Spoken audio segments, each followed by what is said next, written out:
이제 우리 야고보서를 거의 다 이제 끝이 나고 있습니다. 다음 주면 이제 끝이 날 텐데, 야고보서의 대상이 유대인 그리스도인들, 초기에 유대인 그리스도인들이 주로 대상입니다. 그들은 엄청난 고난을 당하고 있습니다. 또 병으로도 고통을 받고, 그런 가운데 그들에게 정말 필요한 것이 무엇이냐 하면 기도의 능력입니다. 기도의 능력. 사실 우리가 믿는다는 것과 기도한다는 것, 그리고 기도에 응답을 받고 능력 있는 기도를 한다는 것과는 뗄 수 없는 관계입니다. 우리가 성경을 보면 모든 믿는 백성들의 삶을 보면 기도할 때 우는 사자도 잠잠게 했고, 또 한 도시가 멸망하는 것도 막을 수가 있었고, 전쟁도 끝을 냈고, 기도할 때 귀신도 쫓아내고, 질병도 고치고, 기도할 때 죽음에서도 건져내고, 기도할 때 태양을 멈추게 했고, 기도할 때 천둥과 번개가 치고 비가 내리게 했습니다. 이러한 기적적인 역사들이 기도할 때 일어난 것들입니다. 그런데 야고보서에서는 특히 이 기도가 어떤 특정한 경우에만 하는 것이 아니고 우리의 모든 삶에서 기도가 있어야 되고 그 기도의 능력을 경험해야 한다는 겁니다. 우리의 희노애락의 모든 순간, 슬픔과 어려움과 낮아질 때에도 기도해야 하고, 우리가 성공하고 높아지는 그 순간에도 기도해야 하고, 병에 걸렸을 때도 기도해야 되고, 서로를 위해서 기도하고, 우리 삶의 전체가, 믿는 백성들의 삶의 가장 큰 특징 중에 하나가 기도하는 것이라 됩니다. 그래서 오늘 기도에 대해서 이야기하는데 가장 핵심은 16절에 있습니다. 그러므로 너희 죄를 서로 고백하며 병이 낫기를 위하여 서로 기도하라. 의인의 간구는 역사하는 힘이 큼이니라. 의인의 간구는 역사하는 힘이 큼이니라. 바로 이 이야기를 하기 위해서입니다. 서로 기도하라. 근데 여기서 병이 낫기 위해 기도하라고 했는데, 사실 여기서 병이라 하면 물론 육신의 병을 이야기하기도 합니다. 근데 육신의 병만이 아니고 모든 우리의 정신의 병, 영적인 병까지 다 포함해서 이야기를 합니다. 자, 한번 봅시다. 마태복음 13장 15절. 이 백성들의 마음이 완악해져서 그 귀는 듣기에 둔하고 눈은 감았으니 이는 눈으로 보고 귀로 듣고 마음으로 깨달아 돌이켜 내게 고침을 받을까 두려워함이라.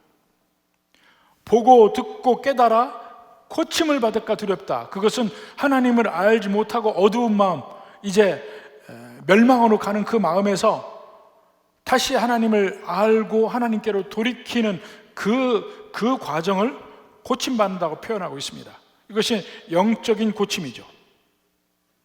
그러니까 믿지 않는 것은 영적인 병이라고 볼 수 있습니다. 죽음에 이르는 병. 요한복음 12장 40절도 마찬가지입니다. 같은 얘기예요. 그들의 눈을 멀게 하시고 그들의 마음을 완고하게 하셨으니 이는 그들로 하여금 눈으로 보고 마음으로 깨닫고 돌이켜 내게 고침을 받지 못하게 하려 하십니다. 같은 말입니다. 근데 그렇게 해서 죄를 서로 고백하라고 이야기를 합니다.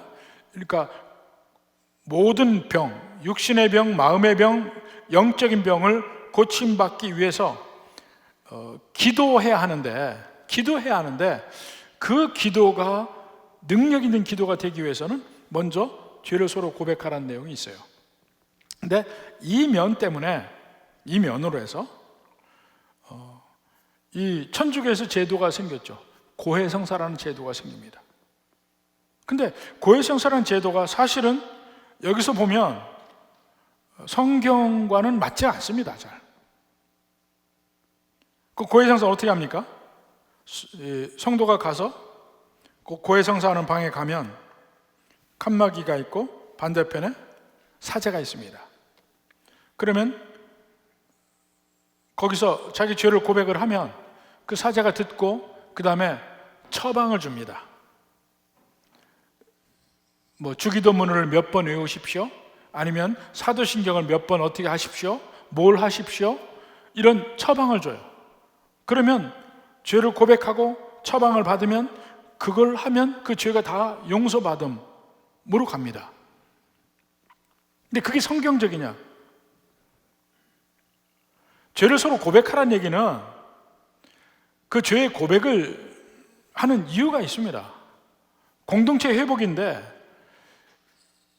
이것이 용서를 받기 위한 것으로 얘기하는 것은 곤란하다. 그리고 사제가 죄를 사하는 능력이 있는 것도 아니고. 디모데전서 2장 5절에 봅시다. 하나님은 한 분이시요 또 하나님과 사람 사이에 중보자도 한 분이시래요. 그러니까 우리가 예수님의 이름으로 기도할 때 그 중보이신 예수님을 통해서 우리가 죄의 용서함을 받는 것이지, 다른 인간이 죄를 사하는 능력을 가진 게 아닙니다. 뭐 베드로의 고백, 주는 그리스도시요 살아계신 하나님의 아들이시니다 하니까 그 다음에 마치 이 천국의 열쇠를 베드로에게 준 것처럼 이야기를 하고 뭐 교황이 어떻고 이렇게 얘기를 하는데 그 면도에게 합당치 않습니다. 성도들 사이에 죄를 서로 고백하는 바로 그런 면을 이야기를 합니다. 사제가 하는 일이 아니고. 근데 왜 앞에 죄를 서로 고백하라고 하는지 그 이유를 생각해 봅니다. 하나님께 기도할 때 그 기도에 능력 있고 응답받기 위해서 왜 서로 죄를 고백해야 하는가? 죄라는 것은, 죄의 특징이 뭐냐면 사람을 고립시킵니다. 사기당하는 거 비슷해요. 사기를 칠 때 그 사기꾼이 제일 먼저 하는 일이 뭐냐면 그 사람과 다른 사람의 관계를 끊어놓습니다. 그리고는 그 사람의 마음을 마음대로 휘두르거든요. 죄가 그런 역할을 해요. 죄를 지으면, 내가 죄가 있다고 생각하면 다른 사람의 관계가 원활하게 소통이 안 됩니다. 관계가 실질적으로 깨지고 개개인이 고립이 됩니다. 그렇게 되면 공동체가 깨져요. 공동체가, 하나님의 공동체, 하나님의 교회는 하나가 되어야 되는데 그 하나가 안 되는 거예요. 마음속에 깊이. 근데 죄를 고백하면 서로의 관계가 회복이 되는데 어떤 식으로 회복이 되냐면 나의 모든 위선적인 요소가 없어지기 시작합니다. 위선적인 요소가 마음의 벽이 허물어지면서 위선적이 없어지고 낮아지기 시작해요. 내 죄를 고백한다는 것은 나를 겸손하게 만드는 겁니다. 내 교만함도 내려놓게 됩니다. 사실 다른 성도에게 내 죄를 고백한다는 것 엄청나게 수치스러운 일입니다. 그럼에도 그것을 함으로써 서로의 관계가 완전히 새롭게 정립이 되는 걸 알 수가 있습니다. 이제 공동체적인 면이 회복이 되기 시작하는 것입니다. 이제는 죄의 짐이 내 짐이 아니고 우리의 짐이 됩니다. 함께 짐을 지게 됩니다. 갈라디아서 6장 1절 봅시다. 형제들아, 사람이 만일 무슨 범죄한 일이 드러나거든 신령한 너희는 온유한 심령으로 그러한 자를 바로 잡고, 여기서는 누가 범죄했으면 그걸 바로 잡으라는 얘기를 하죠. 너 자신을 살펴보아 너도 시험을 받을까 두려워라. 그래놓고 너희가 짐을 서로 지라. 일할 때 짐을 서로 지라는 면도 있지만 이거 우선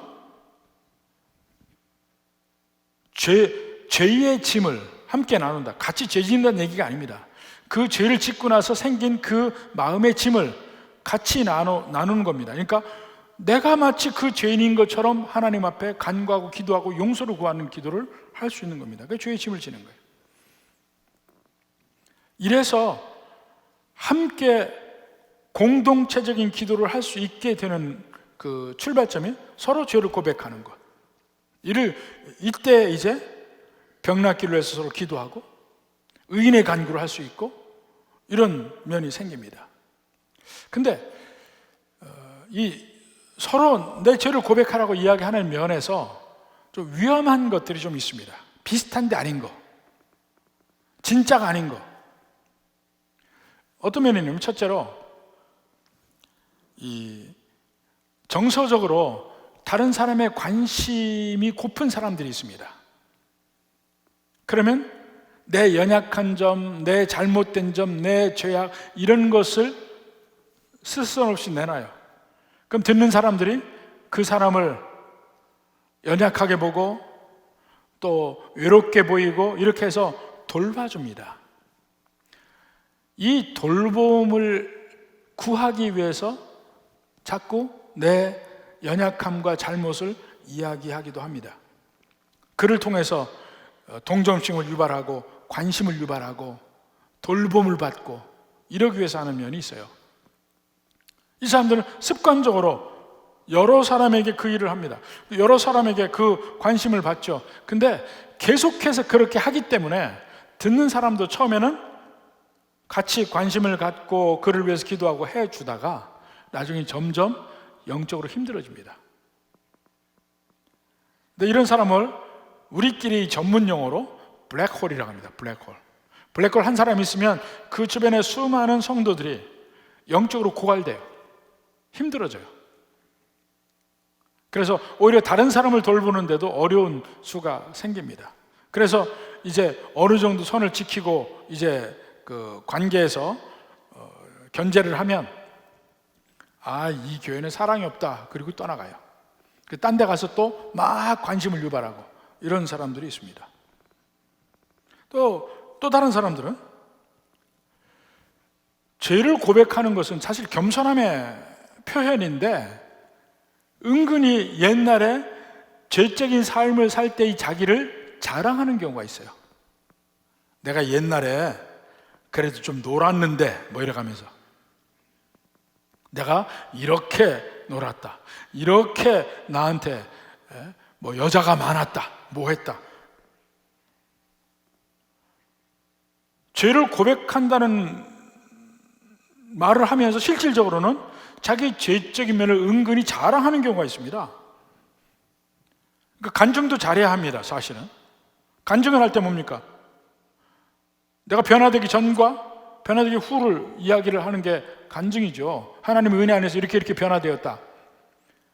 근데 그 변화되기 전의 이야기를 지나치게 강조하다 보면 이 간증이 옛날에 했던 죄적인 것에 대한 자랑으로 바뀔 수가 있어요. 그러니까 죄의 고백도 그것은 문제가 있는 것이죠. 또 세 번째로 죄의 고백이라는 이름으로 상대편을 공격하고 상대편을 곤란하게 만든 경우가 있습니다. 내가 사실은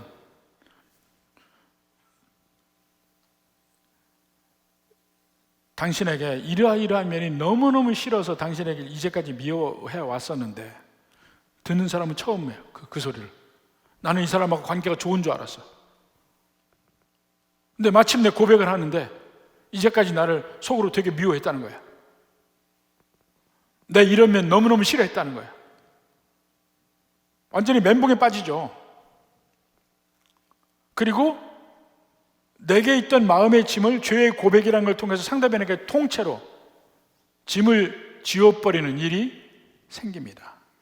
그것도 진정한 의미에서 여기에서 말하는 죄의 고백이라고 볼 수 있어요. 마지막으로 죄의 고백이라는 이름으로 은근히 자기의 경건함을 자랑할 수 있습니다. 아까는 자기 옛날 죄적인 생활을 은근히 자랑하는 면이 있다면 여기서는 경건함을 자랑하는 수가 있어요. 내가 이렇게 해서 이렇게 기도를 하고 이렇게 경건 생활하고 그러는 가운데 얘기합니다. 보네프는 이런 면을 가장 악한 마음의 매춘이라고 합니다. 은근히 자기의 경건함을 자랑하는 도구로 죄의 고백을 사용하는 경우, 이런 위험성이 있어요. 근데 그러한 위험성이 있음에도 불구하고 야고보서에서 이야기한 대로 성경적 의미의 죄의 고백은 필요합니다. 그럼 어떻게 할까? 그 고백을 할 때 바로 위의 위험성을 생각을 하면서 일종의 가이드라인을 주면 어떻게 하면 될까? 죄의 고백. 우선 죄의 고백은 한 개인에게 하는 것입니다. 일반적으로. 물론 여러 회중 앞에서 죄의 고백을 하는 경우도 있어요. 이건 특별한 경우입니다. 예를 들어서 내가 회중들에게 저지른 잘못, 이런 건 고백할 수 있죠. 회중들 전체에게 하는 것은. 그러나 대부분이 그럴 필요가 없습니다. 오히려 그것을 내 은밀한 죄의 고백이 될수록 그렇게 안 하는 게 더 덕이 되는 때가 많습니다. 두 번째 가이드라인을 보면 어떤 특정한 성도에게 지은 죄라면 그 성도에게 고백하는 것이 맞습니다. 맞기는 맞아요. 마태복음 5장 23절 봅시다. 그러므로 예물을 제단에 드리려다가 거기서 내 형제에게 원망 들을 만한 일이 있는 것이 생각나거든 예물을 제단 앞에 두고 먼저 가서 형제와 화목하고 그 후에 와서 예물을 드리라. 그 형제와 화목을 하라. 내가 그 친구가 잘못했으면 내가 잘못했다고 고백을 하고 관계를 회복하고 그렇게 하고 나서 예물을 드리라. 오늘 야고보서 말씀과 똑같죠. 내 죄를 고백하고 함께 병 낫기를 위해 기도해요. 그러니까 관계에서 응어리진 것이 풀어지고 나서 기도할 때 그 기도가 의인의 간구가 되는 겁니다. 근데 그렇게 고백을 할 때 죄가 특히 사람을 향했거나 이런 죄에 대해서는 오직 성숙한 그리스도인에게만 해야 합니다. 내 죄의 고백을 할 때 성숙한 그리스도인들에게만 해야 합니다. 내가 내 죄의 고백을 해도 그럼 결국 내 약점을 보이는 거잖아요. 내 죄를 고백한다는 것은 고백을 해도 이것을 다른 사람에게 퍼뜨리지 않을 사람. 누가 그랬대. 금방 퍼집니다. 잘못하면.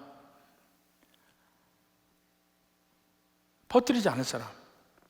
그리고 그 이후에도 나에 대한 생각이 바뀌지 않고 계속해서 사랑으로 대해 줄 수 있는 사람. 근데 어떤 특정한 사람의 죄에 대해서 내가 들으면 우리의 속성이 뭐냐면 나 혼자 짐을 지기에는 너무 힘들어요. 나도 이 짐을 누군가하고 나누고 싶어. 그러다 보니까 얘기한다니까, 딴 사람에게. 저 사람의 짐을 나에게 고백하면서 얘기했다니까. 그럼 짐이 넘어와요. 짐이 나 혼자 힘들어. 딴 사람하고 같이 나눠줘야 되겠어요. 얘기해요. 그 식으로 계속 퍼져나가는 겁니다. 성숙한 그리스도인들은 그것을 내게서 내가 혼자 짐을 지고 무겁더라도 지고 내가 가지고 가야 돼요. 그래야 저 사람이 내게 고백할 때의 유익함이 서로에게 있는 겁니다. 더 이상 퍼지지 않아야 돼. 그리고 그 이후에 저 사람이 그런 죄를 지었어? 하고 색안경 끼고 보고 관계도 깨어지고 이러면 고백함의 유익이 전혀 없는 거죠. 그럴수록 더 연민으로 바라보고 더 사랑하고 관심 갖고, 왜냐하면 나도 죄인이니까, 나도 같은 죄인이니까 이런 면이 필요합니다. 그리고 고백도 그 고백을 통해서 만약에 그것이 오픈이 되더라도 나에게만 해가 되어야지 여러 사람에게 폭탄 던지는 그런 고백은 해서는 안 됩니다.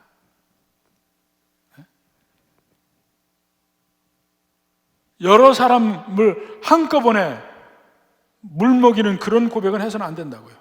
고백의 효과가 자기에게만 머무는 그런 고백을 해야 합니다. 다른 사람까지 해를 끼쳐서는 안 되는 거예요. 그리고 그 죄의 고백이 있을 때 두리뭉실한 고백이 아니고 좀 구체적이어야 합니다. 내가 누구의 돈을 얼마를 떼어먹었다, 뭐 이렇게. 근데 구체적이라고 해서 지나치게 세세하게 죄의 내용을 고백하는 것은 곤란합니다. 왜냐하면 같이 죄 속에 들어가는 거예요. 그렇게 되면 죄라는 게요, 묘하게 달콤함이 있습니다. 죄는요, 어떤 죄든지 그 속에 달콤함이 있어요. 그래서 지나치게 세세하게 들어가면 같이 그 달콤함을, 계속 죄의 달콤함을 맛보게 됩니다. 그래서 지나치게 세세하지는 말아야 돼요. 그냥 구체적으로 어떤 죄를 지었다는 것은 명백하게 이야기를 해야 되지만, 그리고 서로 죄를 고백한다는 것은 명령이 아니에요. 꼭 고백하라, 이건 아닙니다. 하나님이 우리에게 도움을 주시는 방법으로 얘기를 하는 겁니다. 그러니까 의인의 기도, 하나님 앞에 정말 열정적인 기도, 그거 할 수 있느냐 하는 면이에요. 내 마음에 걸리는 것이 있어서 못한다면 그것을 고백을 하고, 그런 면에서 명백하게 하고 클리어하게 하고 하나님께 기도할 수 있어야 된다는 거 아니에요. 그리고 죄의 고백은요, 그 죄의 고백 자체가 능력이 있는 게 아니고 죄의 고백을 통해서 의인이 되는 겁니다. 의인이 되어서 간구하고 기도할 때 그것이 역사하는 힘이 많다는 거예요. 이 의인이라는 얘기는 우리는 신분상으로는 다 의인입니다. 예수님의 보혈의 피로 말미암아 우리는 하나님 앞에 죄 없는 존재라고 인정받았습니다. 우리는 천국 가는 존재입니다. 그런 면에서 신분상 의인이에요. 그런데 실제로 우리 삶에서 기능하는 신앙인으로서의 의인, 그건 별개입니다. 실제적인 의로움, 모든 그 실질적인 죄에서부터 노임을 받는 그런 삶을 사는 것, 그게 여기서 말하는 의인이라고 할 수 있습니다. 그때 그 그리스도인이 기도할 때 능력이 있다는 거예요.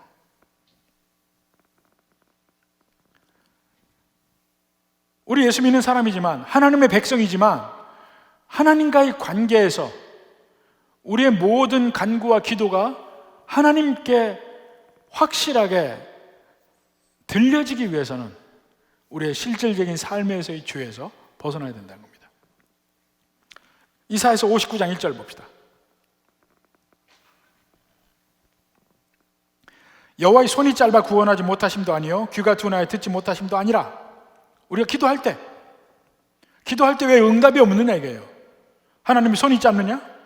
귀가 막혀 못 듣느냐? 그게 아니라 오직 2절에 오직 너희 죄악이 너희와 너희 하나님 사이를 갈라놓았고 너희 죄가 그의 얼굴을 가리어서 너희에게서 듣지 않으시게 함이라.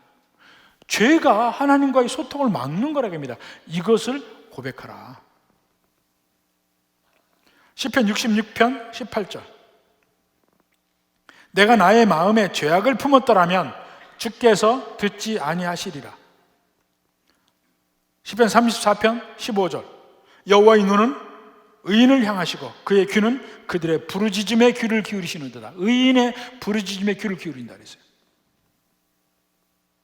잠언 15장 29절, 여호와는 악인을 멀리하시고 의인의 기도를 들으시느니라. 여기서 의인도 실제 삶 속에 기능하는 의를 얘기해요.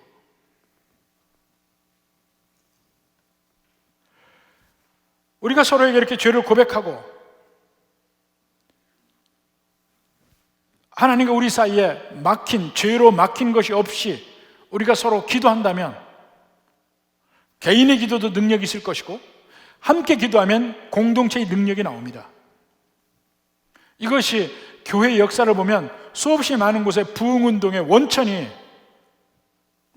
죄의 고백이 제일 먼저 있었습니다. 영국에서 있었다는 감리교 운동,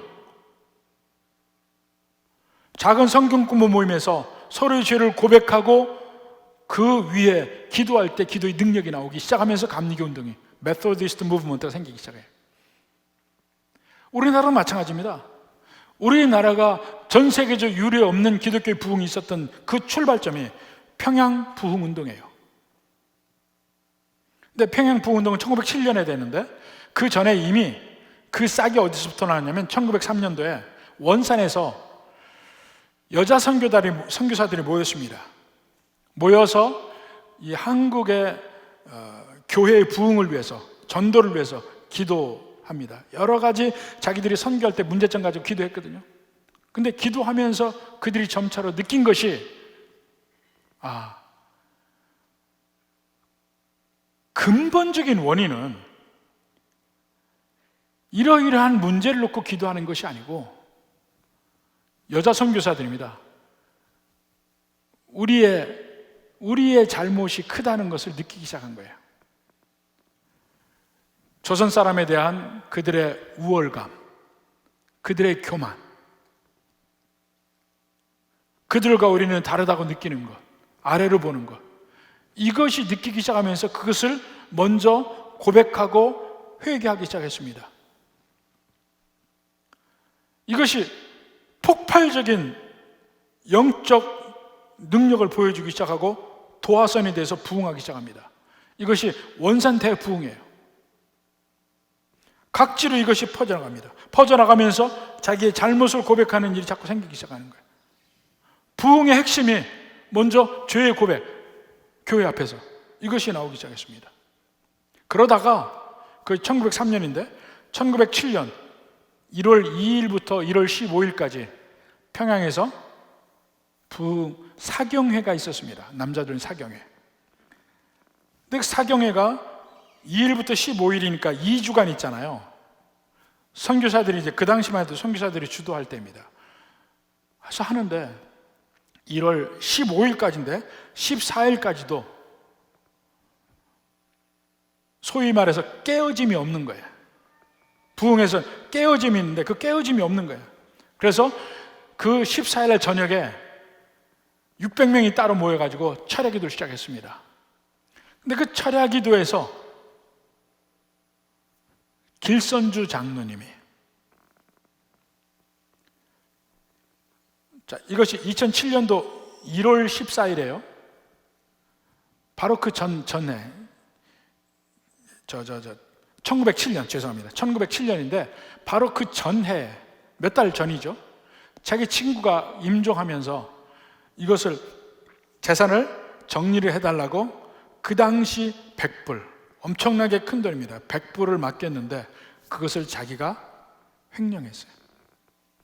그걸 그 600명 기도하고 있는 가운데에서 그 죄를 고백합니다.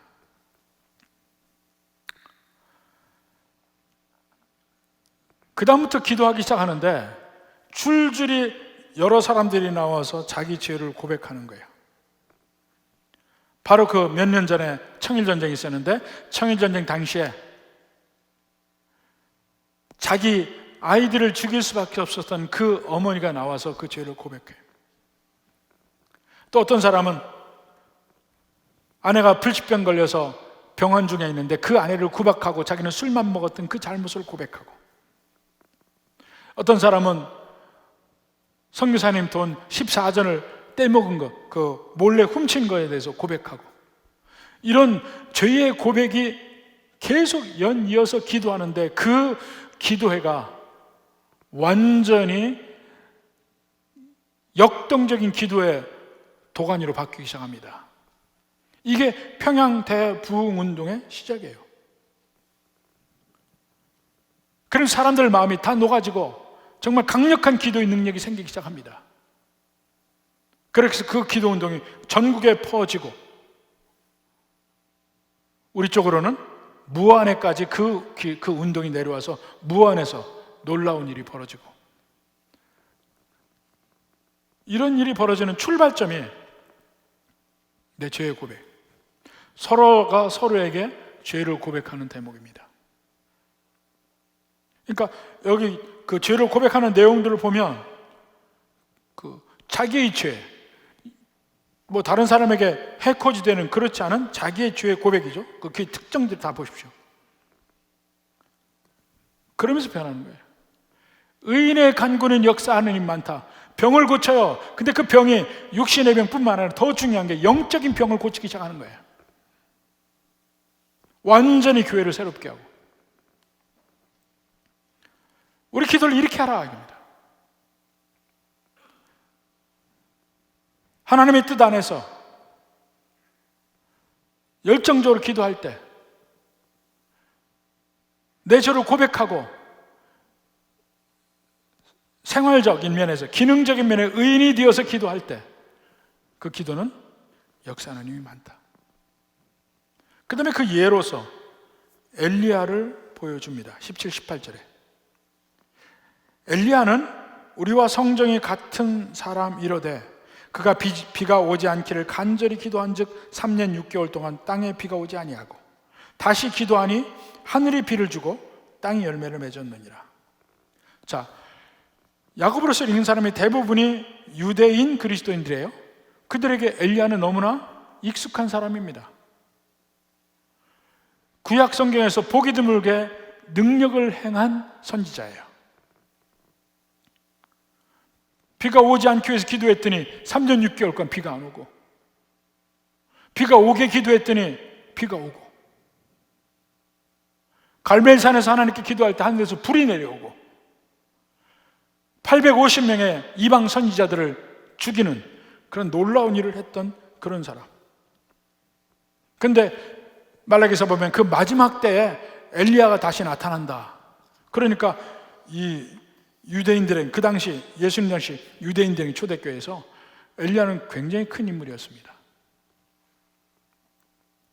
근데 그렇게 큰 인물이라 기도의 용사이지만 나와 비교는 할 수 없다고 생각을 했어요. 근데 제일 먼저 야고보가 하는 말이 뭡니까? 엘리야는 우리와 성정이 같은 사람이로되, 우리가 똑같은 사람이라는 거예요. 우리가 똑같이 죄인이고 우리가 똑같이 연약한 그런 존재라는 겁니다. 우리가 수요예배 때 요즘 마침 열왕기상을 했죠. 엘리야가 그 갈멜산에서 놀라운 일을 이루고 난 다음에 이세벨이 내일까지 내가 너 죽이리라 한 말에 갑자기 겁을 먹고 이스라엘 땅 밖으로 남쪽으로 호렙산까지 도망가는 일을 봤죠. 하나님 앞에서도 이제까지 그 놀라운 능력의 용사 엘리야는 없어지고 하나님 앞에서 나만 남았나이다 하고 고백하는 연약한 엘리야를 봤습니다. 성정이 같다는 거예요. 우리와 같은 사람이에요. 많은 경우에 목사가 성도들에게 본을 보이기 위해서 어떤 일을 합니다. 근데 목사가 하는 일은 그 사람은 목사니까 하고 치부해 버리지, 나도 저렇게 해야 되겠다 하고 본받지 않아요. 성도들 사이에 무슨 일을 누가 해야 그럼 나도 해야 되나 이렇게 생각하지, 목사가 했다면 본받지 않아요. 그렇지만 여기서 말한 대로 목사도 성정이 똑같은 사람이에요. 똑같이 연약한 사람이고 똑같이 죄인이고 그렇습니다. 그러니까 본받을 만하다 하면 본받고, 저건 본받아서는 안 된다 그러면 본받지 말고 그렇게 하면 돼요. 우리와 성정이 같은 사람이로되 똑같은 연약한 인간인데 어떻게 큰일이 이루어지냐? 기도했다는 겁니다. 근데 기도를 어떻게 했냐? 간절히 기도했다는 거예요. 그가 간절히 기도했다. 먼저 그 엘리야를 보면 우리가 수요예배 때 봤지만 그는 하나님 뜻에 합당한 기도를 계속 했습니다. 근데 여기서 보면 비가 오지 않기를 간절히 기도한 즉 3년 6개월 동안 땅에 비가 오지 않았다. 근데 간절히 기도했다는 내용은 열왕기상 17장에 보면 없어요. 열왕기상 17장에 뭐라 합니까? 내 말이 있지 아니하면 이스라엘에 비가 내리지 않으리라, 그 말만 있었어요. 그 하나님이 들으시고 그 말씀대로 했다는 얘기를 했습니다. 근데 기도했다는 거예요. 도대체 어디서 들었을까? 구약 성경 말고 외경이 있습니다. 외경은 성경은 아닌데 경건한 서적으로 이스라엘 백성들이 읽었으면 좋겠다 하는 그러한 책이에요. 그게 외경입니다. 외경 중에 에클리지아스티커스, 우리말로 집회서라고 하는 그 책이 있는데, 그 책에 보면 비가 내리지 않기 위해서 엘리야가 기도했다는 내용이 나옵니다. 그러니까 성경에 부족한 부분을 보완해 줄 면도 있겠죠. 그래서 그가 기도하니까 비가 안 왔고 또 기도하니까 비가 왔다는 거야. 근데 그 비가 올 때 보면요, 비가 올 때 보면 하나님이 먼저 마음으로 작정하십니다. 열왕기상 18장 1절 봅시다. 많은 날이 지나고 제3년에 여호와의 말씀이 엘리야에게 임하여 이르시되 너는 가서 아합에게 보이라. 내가 비를 지면에 내리리라. 하나님의 뜻이 먼저 아합에게 전해집니다. 내가 이제 비를 내릴 것이다. 그러니까 엘리야에게 이 말씀을 하니까 엘리야가 그 다음에 한 일이 뭡니까? 비를 내려달라고 기도하는 일을 합니다. 갈멜산에서 드디어 기도가 시작이 됩니다. 42절, 18장 42절. 아합이 먹고 마시러 올라가니라. 이 올라가니라는 무슨 소리예요? 그 갈멜산에서 제단을 쌓아놓고 그 바알의 선지자, 아세라 선지자 아무리 해도 아무런 응답이 없죠. 엘리야가 제단을 수축하고 제단을 정리하고 거기에 재물을 넣고 물을 도랑 파서 다 물까지 채워놨는데 하늘에 불이 내려서 그 제단의 모든 재물을 불태우고 도랑까지 다 물이 없어졌어요. 그 이후로 여호와 한 분만이 하나님이라는 걸 인정하고 이스라엘 백성들이 같이 해서 그 바알의 선지자, 아세라의 선지자를 다 그 밑에 기손강에서 죽입니다. 그리고 다시 올라왔어요. 갈멜산으로 올라와서 엘리야가 기도를 시작합니다. 42절 2절 보면 엘리야가 갈멜산 꼭대기로 올라가서 땅에 꿇어 엎드려 그의 얼굴을 무릎 사이에 놓고 그가 기도하는 겁니다. 꿇어 엎드려 얼굴을 무릎 사이에 놓고 바짝 엎드린 것이죠. 그리고 기도해요. 계속해서 기도합니다. 사환에게 지중해 쪽으로 가서 구름이 있나 없나 보라고 7번을 시킬 동안 계속 기도합니다. 계속 기도한 거예요. 그 뒤로 비가 내립니다. 하나님의 말씀이 있는 가운데 그 말씀의 테두리 속에서 그가 기도하는 겁니다. 비가 오지 않는 것도 신명기 28장에 보면 이스라엘 백성들이 하나님 뜻을 떠날 때 하나님 비를 안 주겠다, 기근이 있겠다고 얘기한 거예요. 그 말씀에 따라서 기도한 겁니다. 그러니까 응답받는 기도는 제일 먼저 하나님 뜻 안에 있느냐 없느냐 먼저 봐야 돼요. 두 번째, 열정적인 기도, 마음을 통한 간절한 기도를 해야 합니다. 성경에 보면 그 간절한 기도를 하는 사람들의 기도가 응답받는 걸 봅니다. 대표적으로 보면 야곱이 야복강가에서 기도합니다. 자기 형 에서를 피해서 삼촌이 라반의 집으로 가죠. 하란 땅에 20년을 살다가 다시 돌아옵니다. 근데 에서가 병사를 데리고 자기에게 오는 걸 알고 자기를 죽일까 봐 겁이 너무 났습니다. 앞에 자기 아내들, 자식들 먼저 보내고 혼자 요단강 건너지 않고 야복강가에서 남아서 기도합니다. 얼마나 그 기도가 간절했겠습니까? 그 기도에 응답을 받습니다. 이스라엘이라는 응답을 받아요. 또 사무엘상 1장 2장에 보면 한나가 나옵니다. 한나는 자식이 없었습니다. 근데 그 당시에만 해도 자식이 없는 어미는 정말 힘든 인생을 살아요. 괴롭고 힘듭니다. 그래서 간절하게 기도합니다. 그리고 응답을 받고 사무엘을 낳게 되는 거죠. 사무엘상 1장 14절 봅시다. 엘리가 그에게 이르되 네가 언제까지 취하여 있겠느냐, 포도주를 끊으라. 그 한나가 하나님 앞에 기도하는 장면을 보니까 마치 술 취한 사람처럼 기도한다는 거예요.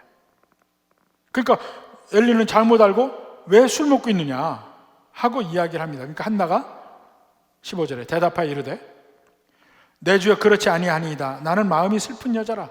포도주나 독주를 마신 것이 아니요 여호와 앞에 내 심정을 통한 것뿐이오니. 포도주나 독주, 포도주는 희석한 포도주, 독주는 희석 안 한 포도주예요. 여호와 앞에 내 심정을 토한다. 그렇게 간절한 기도를 할 때는 주변 사람들이 나를 어떻게 보는지를 상관하지 않고 하나님 앞에만 집중해서 기도하게 되죠. 근데 주변 사람들이 보니까 마치 술 취한 사람 같아. 엘리가 보기에, 제사장인 엘리가 보기에.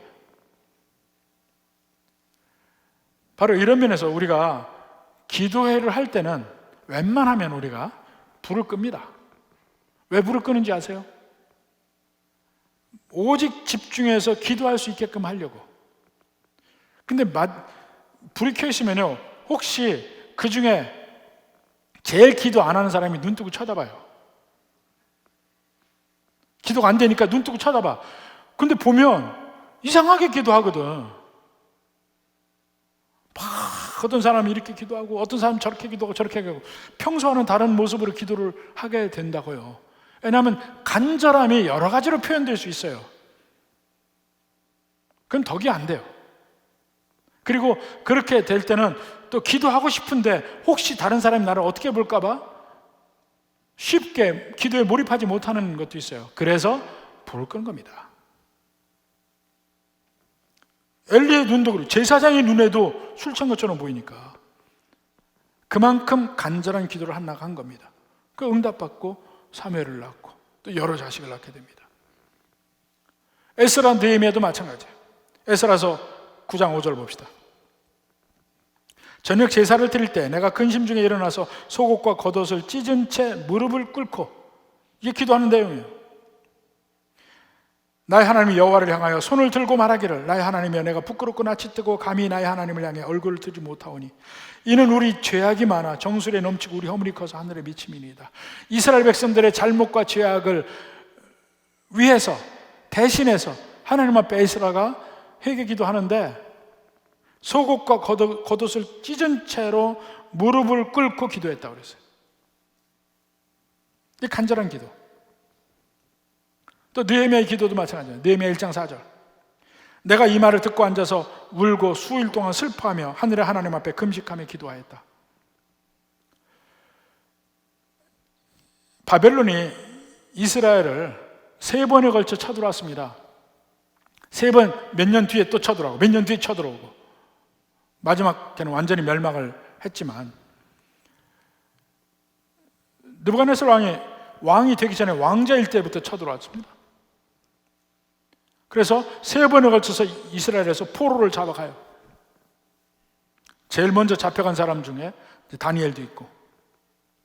근데 느헤미야가 잡혀간 포로 중에서는 높은 자리에 올랐죠. 근데 예루살렘의 소식을 들어보니까 예루살렘이 다 회파되었다는 거예요. 그래서 너무나 마음이 아파서 하나님 앞에 기도합니다. 울고 수일 동안 슬퍼하며 금식하고 기도했다. 이게 간절한 기도예요.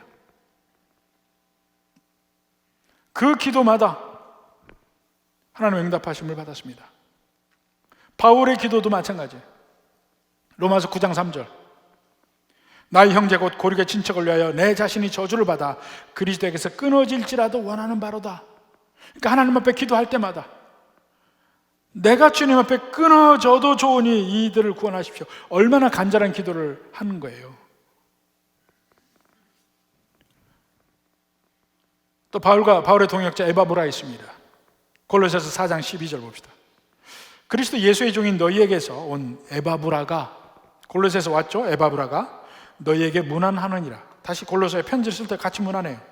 그가 항상 너희를 위하여 애써 기도하여 너희가 온전히 서기를 위해 기도했다 그럽니다. 애써 기도하여. 간절한 기도. 또 하나의 마지막 간절한 기도 볼까요? 예수님의 기도. 히브리서 5장 7절 봅시다. 그는 육체에 계실 때 자기를 죽음에서 능히 구원하시리에게 심한 통곡과 눈물로 간구와 소원을 올렸다. 얼마나 간절한 기도입니까? 겟세마네 기도가. 그의 경건하심으로 말미암아 들으심을 얻었느니라. 근데 그 위에 간절한 기도는 전부 응답받았어요. 근데 예수님의 기도는 응답받지 못했어요. 죽음에서 구해달라 했는데 응답받지 못했어요. 죽었어요. 유일하게 간절한 기도 중에서 응답받지 못한 기도, 바로 그 예수님의 기도가 응답받지 못해서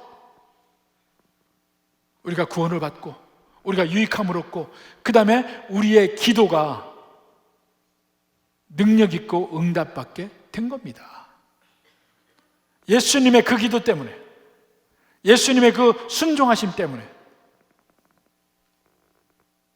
그래서 그 예수님을 믿고 의지하며 우리가 기도하는 기도, 간절한 기도, 죄를 고백하며 마음을 서로 합하여서 함께하는 기도, 기능적인 면에서 의인이 되어서 하는 기도, 이 기도를 할 때에 성령님께서 역사해 주시고 우리를 치료해 주시고 육체적으로도 영적으로도 놀라운 부흥의 불길이 거기서부터 옵니다. 그것은 한 개인의 삶도, 구역도, 한 교회도, 지역도 다 마찬가지입니다. 바로 이러한 은혜와 능력이 여러분의 삶에서도 시작되어서 주님의 은혜가 넘치기를 주님의 이름으로 축원합니다.